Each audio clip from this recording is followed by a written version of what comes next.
Karibu kwenye Typhoon Film TZ. Hapa ndipo simulizi kali, drama zenye kugusa moyo na hadithi za maisha halisi huanzia. Kila simulizi linafunza, kila drama inaacha alama, na sisi tupo hapa kukusimulia. Kabla hujaendelea, tafadhali bonyeza subscribe, like, comment na share ili tuendelee kukuletea visa vipya kila wiki.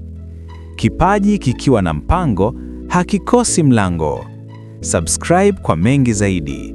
Sasa tuanze simulizi letu la leo. Huu ni mwanzo wa simulizi yetu, basi niazime masikio kusikiliza na usisahau kusubscribe kwenye channel yetu pendwa Typhoon Film TZ. Naam, jua lilikuwa linachomoza nyuma ya vilele vya milima ya Ngarashi, likimwaga mwanga wa dhahabu juu ya kijiji ambacho siku zote kilionekana kuwa na utulivu wa kupindukia. Lakini kwa Jabari, kijana aliyekuwa akijulikana kwa busara na ukimya wake, utulivu huo ulikuwa kama pazia tu, pazia lililoficha mgongano wa hisia, wajibu na siri zilizofunikwa kwa miaka mingi. Jabari alikuwa amesimama pembeni ya shamba la miwa, akiangalia upepo ukicheza juu ya majani marefu. Aliwaza kwa kina kuhusu safari aliyokuwa anajiandaa kuanza, safari ya ndoa. Ndoa ambayo familia iliamini ingeunganisha koo mbili kongwe, lakini moyoni mwake hakukuwa na uhakika kama kweli hilo ndilo alilolihitaji. Nyuma yake sauti ya Mzee Rashid, mjomba wake mkubwa, ilisikika kwa upole lakini ikiwa na uzito wa mamlaka. Jabari, mwanangu, safari ya ndoa si ya moyo pekee, ni ya akili, uvumilivu na heshima. Wewe na dada yako wa kambo Zuri ndiyo tumaini la familia hii.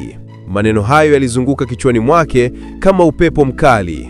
Zuri, binti wa mjomba, mwenye tabasamu linaloangaza kama alfajiri, lakini pia mwenye siri ambazo Jabali alizihisi lakini hakuwahi kuzifahamu. Katika familia ya kina Rashid, watoto wa mjomba walilelewa kwa ukaribu kuliko hata ndugu wengine wa damu. Wakasoma pamoja, wakakuwa pamoja, na mara nyingi walikuwa wakielekezwa kuwa nguzo ya mmoja kwa mwingine. Lakini ni nani angeamini kuwa uhusiano wa karibu ungekuwa chanzo cha changamoto kubwa duniani ya ndoa? Siku hiyo kulikuwa na kikao cha wazee nyumbani kwa Bibi Shari, mama yake Rashidi na nguzo ya familia. Nyumba yake ilijaa harufu ya kahawa ya kutwanga na sauti za kina mama wakipika maandalizi ya chakula cha wageni. Lakini ndani ya ukumbi wa mawe, macho ya wazee yalielekezwa kwa Jabari tu. Kijana wetu amefika wakati wa kujenga familia, alitamka mmoja wa wazee, Mzee Mwangaza, akiwa na fimbo mikononi. Lakini kabla ya harusi, ni lazima mambo fulani yawekwe sawa. Tumegumbua kuwa kuna migogano midogo midogo kati ya kina Jabari na Zuri. Tusingependa iingie ndani ya ndoa. Jabari alijaribu kutabasamu, lakini ndani yake kulikuwa na mawimbi ya maswali. Je, Zuri na yeye ana shaka kama alizonazo? Je, familia wanapowasukuma wafunge ndoa, wanawaza hisia za mioyo yao? Na migogano hiyo walioidai wazee ni ipi hasa?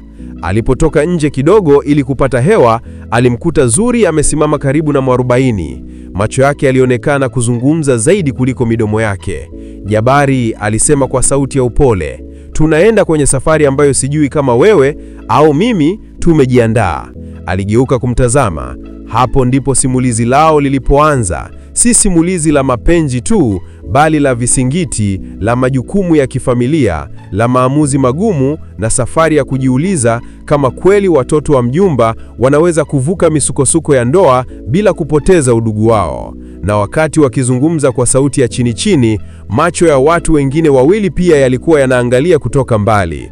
Macho yenye wivu, macho yenye shauku na mengine yenye nia ya kuvuruga. Safari ilikuwa imeanza na tayari mawingu meupe yalikuwa yanafifia taratibu. Tukutane katika sehemu inayofuata, ila usisahau kusubscribe kwenye channel yetu pendwa Typhoon Film TZ. Asante.